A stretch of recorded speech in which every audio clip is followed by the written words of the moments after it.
எத்தனை வாட்டி தான் என் மேல கம்ப்ளைண்ட் கொடுப்பீங்க? என் வீட்டுக்கு ஆள் அனுப்புனீங்க, இதுக்கு சம்பந்தமே இல்லாத என் அம்மா அப்பா அண்ணன் பாட்டின்னு சொல்லிட்டு குடும்பத்தை அடிச்சு பாத்தீங்க. கடைசி எங்க ஊருக்காரங்களும் சொந்தங்களும் கடவுளும் துணை இருந்து வந்த ஒரே காரணத்தினால உங்க முன்னாடி பேசிட்டு இருக்கேன். இதான் தமிழ் தேசியமான்னு கேள்வி கேட்டா வீடேறி அடிக்கிறீங்கல்ல, குடும்பத்தை அடிக்கிறீங்கல்ல. சரி, அப்பா அம்மா என்ன பாவம் பண்ணாங்க? சரி, இந்த ஃபீல்டுக்கே சம்பந்தமே இல்லாத என் அண்ணன் டாக்டரா இருக்கான், அவன் உங்களுக்கு என்ன பாவம் பண்ணா? இதான் தமிழ் தேசியமா என்ன? எதிர்த்து கேள்வி கேட்டா உங்க கட்சிக்கு ஓட்டு போடலன்னா எங்க மக்கள் எல்லாம் பைத்தியக்காரங்க இல்ல. உங்களை எதிர்த்து ஏதாச்சும் எழுதிட்டா வீடேறி அடிடாங்கிறது தான் உங்க தலைவரோட கொள்கை இல்ல. கட்சி விஷயத்தை எழுதுனா அடிக்க சொல்றா வீடேறி வெளுத்து போடுங்கடா. சரி, நேற்று நாகர்கோவில் எஸ்பி ஆஃபீஸ்ல நாம் தமிழ் கட்சிக்காரங்க நீங்க போய் எனக்கு எதிராக கம்ப்ளைண்ட் கொடுத்துருக்கீங்களே, என்னோட ஊர் அட்ரஸை ரிவீல் பண்றதுக்கு உங்களுக்கு யார் ரைட்ஸ் கொடுத்தா, உங்களுக்கு யார் உரிமை கொடுத்தா? லா காலேஜ்னா என்ன தெரியுமா? சட்டம்னா என்ன தெரியுமா? ரைட் டு பிரைவசினா என்ன தெரியுமா? ஆல்ரெடி இந்த பிரச்சனை நடந்தனால எங்க வீட்டுக்கு எஸ்பி ஆஃபீஸ்ல இருந்து டைரக்ஷன் கொடுத்து பாதுகாப்பு கொடுத்துருக்காங்க. மேலும் எங்க குமரி மாவட்டத்தில் எங்க ஊர்ல எந்த பிரச்சனையும் யாராலும் வரக்கூடாதுன்னு வீட்டு அட்ரஸை வெளியே சொல்லி மறுபடியும் கலவரத்தை தூண்டலான்னு ஏதாச்சும் திட்டமா என்ன? இல்ல என் மேல கேஸ் கொடுத்து ஃபேமஸ் ஆயிடலாம்னு சொல்லிட்டு ஒரு கட்சி லெட்டர் பேடை தூக்கிட்டு வந்துடுறது இல்ல. அது ஒரு நபர், என் கேஸோட அக்யூஸ்ட், குமரி மாவட்டம் முளங்கூடு பகுதியை சார்ந்த மெல்பின் கலாஸ் என்ற நபர். இவரெல்லாம் எப்படி எஸ்பி ஆஃபீஸ் விட்டாங்கன்னு தெரியல, வாசல்ல தூக்கி இருக்கணும். ஒரு சிஎஸ்ஆர் காப்பியை தூக்கிட்டு வந்துடுறது. ஏபி நெல்சன் அவர்கள் மீது நாங்க வழக்கு கொடுத்து விட்டோம் அப்படின்னு சொல்லிட்டு என் பேர் அது இல்ல சாமி. எத்தனை வாட்டி தான் நானும் சொல்றதுக்கா? எங்க அப்பா பேரையா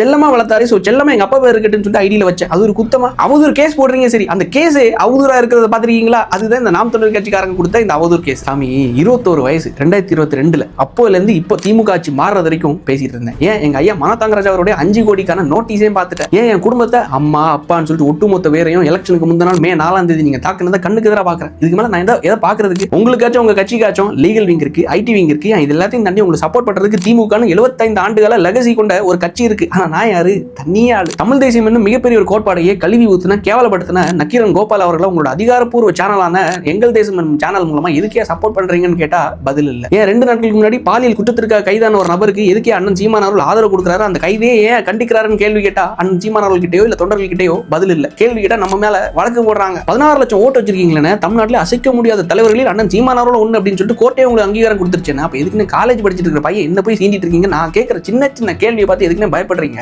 என் ஊரு கன்னியாகுமரியில வழக்கு கொடுத்துருக்கீங்களா, மதுரையில வழக்கு கொடுத்துருக்கீங்களா, ஏன் சென்னையில வழக்கு கொடுக்க போறீங்களா? நான் ஒன்னு சொல்லவா? ஒரு சின்ன ஹம்பிள் ரிக்வெஸ்ட் தான், உங்களால முடிஞ்சா செஞ்சா போதும், தயவு செஞ்சு கோச்சிக்காதீங்க. என் வீட்டுல ஒரு பக்கு நாய்க்குட்டி ஒண்ணு வளர்க்குறேன். எவ்வளவு சொன்னாலும் வீட்டுல அங்கங்கே டாய்லெட் போட்டு வச்சிருக்கு. அடி கொடுக்கவும் முடியல, பார்த்தாலே பரிதாபமா இருக்கு, திட்டவும் முடியல. அதுக்கு புரியவும் செய்யாது. காலேஜ் போகணும், என்னோட அட்வொகேட் ஆஃபீஸ் போகணும், கிளைண்ட்ஸை பார்க்கணும், என்னால முடியல. கொஞ்சம் என்னோட ரொனால்டோவுக்கு எப்படி எங்க பாட்டி ட்ரைனிங் பண்ணணும்னு கத்து கொடுக்க முடியுமா எனக்காக? ப்ளீஸ் தயவு செஞ்சு வேற வேலை ஏதாவது இருந்தா பாருங்க. ஒரு கேள்வியை முன் வச்சு அதுக்கு ஆக்கப்பூர்வமான பதில் சொல்லணும். அதை விட்டுட்டு ஒரு ஃபுல்லும் தப்பான ஒரு லெட்டர் பேடை தூக்கிட்டு வந்துடுறது, கேஸ் கொடுத்துருக்கோம் அப்படின்னு சொல்லிட்டு இவங்களை என்னன்னு சொல்லி புரிய வைக்கிறது. ஃப்ரெண்ட்ஸ், நீங்களே கொஞ்சம் சொல்லுங்களேன்.